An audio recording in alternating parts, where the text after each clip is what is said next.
Hi, this is Stephen Brower from Raton Valley Community College.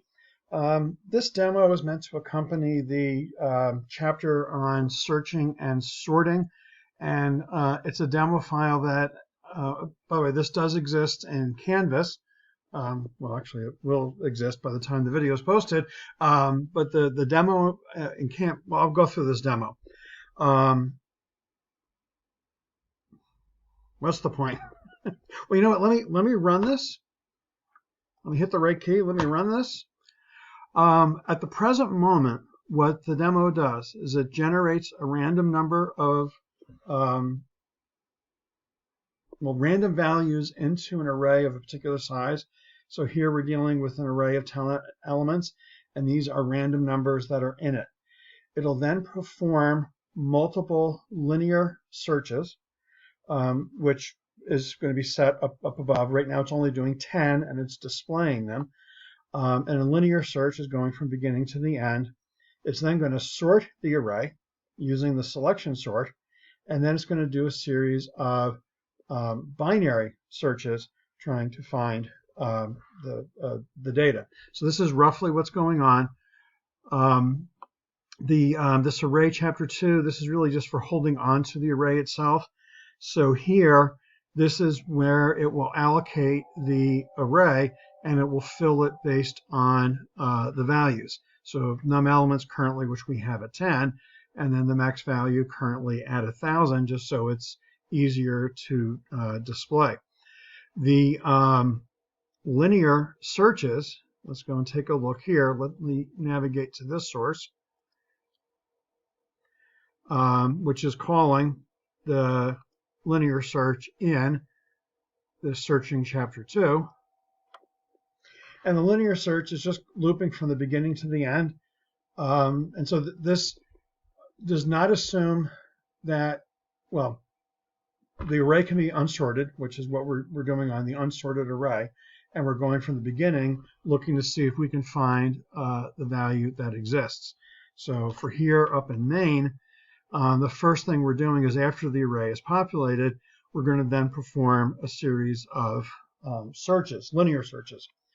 Then the sorting of the array, let's go to the source on this one. Well, we do have this Boolean that's coming in saying whether to use merge sort. As of right now, that's not being set, so we are using the selection sort. So if I navigate to the source of the, sorry, let me try that again, navigate to the source of the selection sort. This is a variation of the selection sort, but it's a nested loop. And so we have a loop, we have an outer loop, we have an inner loop. And so this is of order n squared, this selection sort that's taking place. Well, after the array is sorted, whoops, sorry, go to the top. After the array is sorted, then we'll go and do a series of binary searches. So binary searches, let's go here. The binary searches that it's doing are in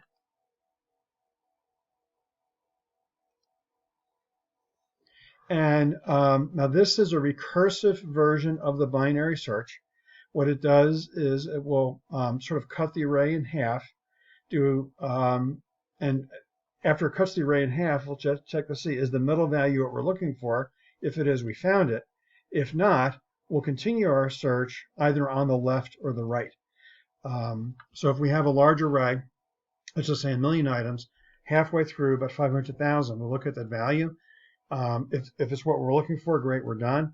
If not, well, if the value we're looking for is less than what's at the mid value, we'll search on the left.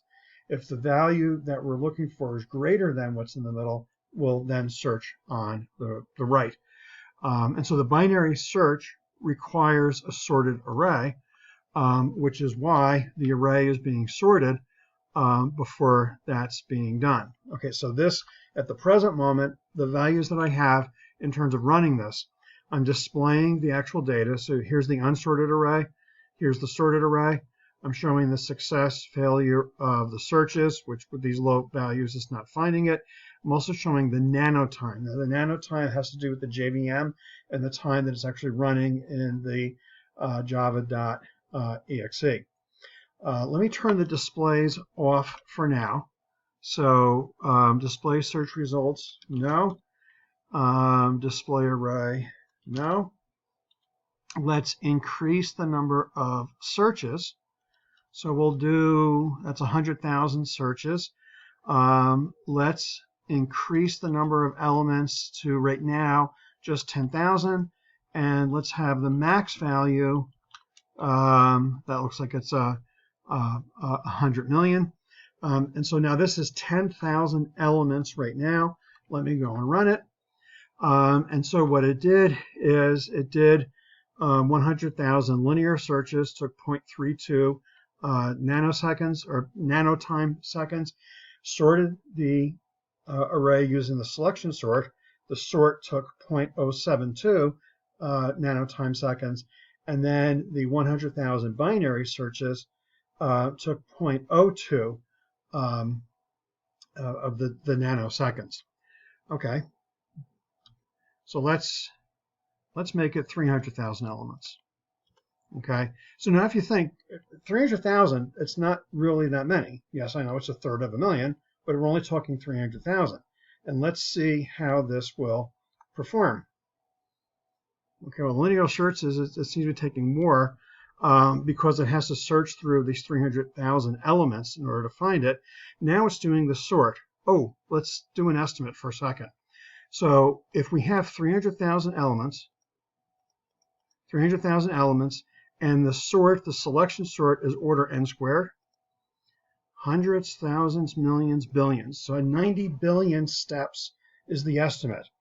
Well, since I have a 90 gigahertz processor, it will be done in, I don't have a 90 gigahertz processor. I have a 2 gigahertz processor. That's 2 billion instructions per second. So if it's 90 billion steps is what it'll take, and my computer can do 2 billion, it'll take about 45 seconds. I'm using approximations here, but 45 seconds in order for my computer to go through the 90 billion steps. And there it is. It took 46 seconds in order to do it. But now looking here on the binary searches, so and compared to linear searches, the 100,000 linear searches on the unsorted array, 7.3 seconds, 100,000 binary searches on a sorted array, 0.035 seconds. So, 300,000, you say it's not that much, but look at how long it took in order to sort it. Well, let's try this, but using the merge sort instead. So let's change this here to true. And so now we're doing the same thing. So the linear searches should still take the same. But if we're thinking of now the merge sort, well, 300,000, the log of it, so the log of n times 300,000, I see it already did finish. But so hundreds, thousands, millions, take about 3 million instructions, which is why, or 3 million seconds, 3 million steps, which is why it didn't take that much long in order to sort it. So the selection sort for 300,000 took 46 seconds. The merge sort for 300,000 records took 0.09 seconds. So it shows why an algorithm whose big O is n log n is significantly faster than one who is order n squared. So that's why the merge sort is just so much faster than the selection sort. So I think that's what I was trying to get out of in terms of this demo, was to have you see, in a sense, how long linear searches take compared to binary searches and how long sorts take. In this case, showing that the merge sort sorts a bit faster. I think that's it.